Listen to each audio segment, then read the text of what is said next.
మీటింగ్లో తొక్కిసలాట జరిగింది. ఈ ఘటనలో 40 మందికి పైగా ప్రాణాలు కోల్పోయారు. పలువురి పరిస్థితి విషమంగా ఉండడంతో కరూరు ఆసుపత్రికి తరలించారు. మృతుల సంఖ్య పెరిగే అవకాశం ఉంది. తొక్కిసలాట ఘటనపై సీఎం స్టాలిన్ దిగ్భ్రాంతి వ్యక్తం చేశారు. తొక్కిసలాట ఘటనపై పూర్తిస్థాయి దర్యాప్తునకు ఆదేశించిన సీఎం రేపు ఉదయానికి ప్రాథమిక నివేదిక ఇవ్వాలన్నారు. ఈ తొక్కిసలాట ఘటనకు సంబంధించిన పూర్తి వివరాలు మా ప్రతినిధి సిరిని అడిగి తెలుసుకుందాం. సిరి, చెప్పండి పూర్తి వివరాలు.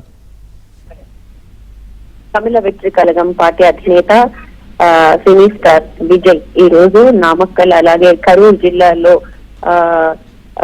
క్యాంపెయిన్ నిర్వహించారు. అయితే కరూరులో జరిగినటువంటి ఘటన భారీ విషాదాన్ని అయితే సృష్టించిందని చెప్పవచ్చు. ఉదయం నామక్కల్ వీధుల్లో ప్రధాన రహదారులు అభిమానులతో నిండిపోయాయి. వేదిక పరిసరాలన్నీ కూడా వేలాది మంది ప్రజలతో నిండిపోయింది. చాలా మంది ప్రజలు విజయ్ ను చూసేందుకు, ఆయన సభలో పాల్గొనేందుకు, ఆయన ఇచ్చే స్పీచ్ ఇచ్చేందుకు అయితే తరలి వచ్చారు. విజయ్ వేదికపై అడుగు పెట్టగానే ప్రజల్లో అయితే ఉత్సాహం నెలకొందని చెప్పొచ్చు. అయితే సాయంత్రం 7 గంటలకి విజయ్ కరూర్ ఈవెంట్ కి రావడం జరిగింది. మధ్యాహ్నం 12 గంటలకే ఈవెంట్ జరుగుతుంది, సభ ప్రారంభం అవుతుంది అని ప్రజలందరికీ కూడా ఇన్ఫర్మేషన్ అయితే రావడంతో మధ్యాహ్నం నుండి కూడా ప్రజలు సాయంత్రం విజయ్ వచ్చేంత వరకు ఎండల్లోనే కనీస ఆహారం, ఫుడ్ లేదా మంచినీళ్లు లేకుండా వెయిట్ చేశారు. దీంతో చాలా మంది ప్రజలు అక్కడ సొమ్మసిల్లి పడిపోయినటువంటి ఘటన కూడా జరిగింది. ఇక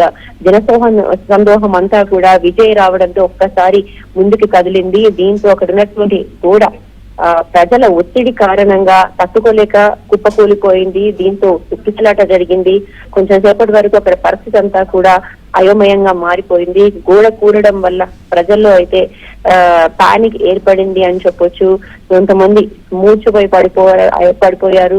మరికొంతమంది గోడ కింద పడి చనిపోయినటువంటి పరిస్థితి నెలకొంది. ప్రాథమిక నివేదిక ప్రకారం అయితే దాదాపు 40 మంది వరకు కూడా ప్రాణాలు కోల్పోయినట్టు తెలుస్తోంది. మరణాల సంఖ్య మరింత పెరిగేటువంటి అవకాశం ఉన్నట్టు కూడా తెలుస్తుంది. చాలా మంది కూడా ఇప్పటికే ఈ గోడ కూలడంతో గాయపడ్డారు. వారందరినీ కూడా కరూరులోని వివిధ ఆసుపత్రులకి తరలించి వారిని చికిత్స అందిస్తున్నారు. ఇప్పటికి ఎక్స్పీరియన్స్ లేని నిర్వాహకులు అలాగే భద్రతా సూచనలు కూడా కరెక్ట్ గా ఫాలో అవ్వకపోవడంతో ఇటువంటి ఘటన జరిగింది అని కూడా మనకి అధికారులు చెప్తున్నారు. బ్యారికేడ్స్ అవి కూడా సరిగ్గా ఏర్పాటు చేయలేదని, వ్యవస్థ లోపం కూడా ఉండడంతో ఈ ఘటన జరిగిందని కూడా మనకి తెలుస్తోంది.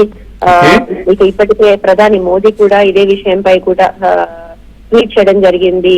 ఈ విషయం ఎంతో దురదృష్టకరం అంటూ కూడా మృతుల కుటుంబాలకు సానుభూతి తెలియజేశారు. ఇప్పటికే తమిళనాడు ముఖ్యమంత్రి ఎంకే స్టాలిన్ కూడా అక్కడ ఉండేటువంటి అంటే తిరుచిరాపల్లి అలాగే దిండిగల్ జిల్లాల కలెక్టర్లను కూడా కరూరుకి వెళ్లి పరిస్థితిని పరిశీలించి రేపు ఉదయానికెల్లా కూడా నివేదిక సమర్పించవలసిందిగా కూడా వారందరినీ ఆదేశించారు. డాక్టర్లందరినీ కూడా వెంటనే ప్రభుత్వ హాస్పిటల్కి, ప్రైవేట్ హాస్పిటల్కి కరూరులో చికిత్స పొందుతున్నటువంటి పేషెంట్లను కూడా అటెండ్ చేయాలంటూ కూడా ఆయన ఆదేశించారు. ఇక గాయపడిన వారిని సందర్శించి మృతుల కుటుంబాలను తెలియజేసి